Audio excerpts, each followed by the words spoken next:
मी चंद्रकांत सूळ उपमहाकेसरी. मी संतोष सूळ सम्राट केसरी 5 वेळा महाराष्ट्र चॅम्पियन. मी सोमनाथ सूळ Maharashtra champion Mumbai police. मी दत्ता सूळ all India champion. मी संजय सूळ Maharashtra champion Hind Kesari champion. मी पहिलवान सागर सूळ Maharashtra champion. मी पहिलवान विकास सूळ Maharashtra champion. मी पैलवान आबा सूळ उपमहाराष्ट्र केसरी. मी PSI Navnath सूळ Maharashtra champion. मी पहिलवान राजेंद्र सूळ Maharashtra champion Hind Kesari champion. मी पहिलवान सचिन सूळ Maharashtra champion Mumbai police. मी पहिलवान भिवा सूळ Maharashtra champion. मी प्रदीप सूळ Maharashtra champion. मी विशाल सूळ national champion. मी ऋतू सूळ national champion. आता ह्या सगळ्या मुलांनी तुमच्या म्हणजे नातवंड आहे ती. होय त्यांनी यश मिळवले कसं हा. वाटतंय? गोड वाटतंय, आनंद आहे. या कुटुंबाला महाराष्ट्राकडून आणि कुस्तीप्रेमीकडून एवढंच करता येईल, ते म्हणजे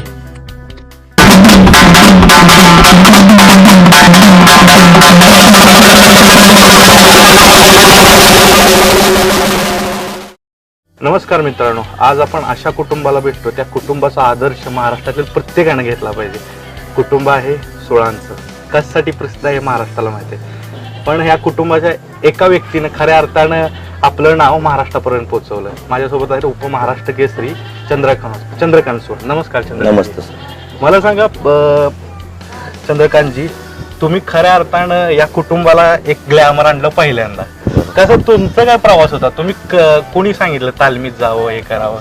आमच्या घराची पार्श्वभूमी म्हणजे आमचे चुलते आणि वडील थोडेफार कुस्ती खेळले होते, पण त्यांना परिस्थितीनुसार बकरी राखणे त्यांचा व्यवसाय असल्यामुळे त्यांना काय व्यवस्थित असं म्हणजे खुराकासाठी असेल किंवा मार्गदर्शन असेल ह्याच्यासाठी काय वेळ मिळाला नाही तेवढा, किंवा त्यावेळेस ती सुविधा पण नव्हत्या. मग त्यावेळेस त्यांच्या ज्या इच्छा पूर्ण राहिल्या होत्या त्या इच्छा पूर्ण करण्यासाठी त्यांनी माझ्यावरती जास्त ट्राय केला पूर्ण कुटुंबाने मिळून, आणि मला कुठेतरी तालमीत ठेवायचं आणि माझ्या रूपात त्यांची कुस्ती त्यांनी जीवन ठेवण्याचा प्रयत्न केला. म्हणजे तुमच्या रूपानं सुरुवात. मी ऐकून पहिल्यांदा राहिलाच नाही तुम्ही तालमीत, राहिलाच नाही कारण सवय नसती. तर त्यावेळेस काय अडचणी काय आल्या तुम्हाला? अडचणी आल्या म्हणजे इथं माझे सगळं मोठे टोटल भावांचं माझ्या कुटुंबाचं आम्ही 25 जण असल्यामुळे सख्य चुलत भावांना, आणि एकत्र आम्ही वावरल्यापासून लहानपणापासून, त्याच्यामुळं ह्यांच्यातून मला बाहेर राहणं जरा जिक्रीचं व्हायचं. आणि त्याच्यामुळे मला पहिल्यांदा ज्यावेळेस 9वीला मला सांगलीमध्ये ठेवले वसंतदादा कुस्ती केंद्रामध्ये, त्याने ठेवल्यानंतर मला तिथे काही करमलं नाही, इथला सहवासात जास्त असल्यामुळे. आता उभ्या महाराष्ट्राला प्रश्न पडला असेल, सूळ कुटुंबीय म्हणले की एक खेळायचा दर्जा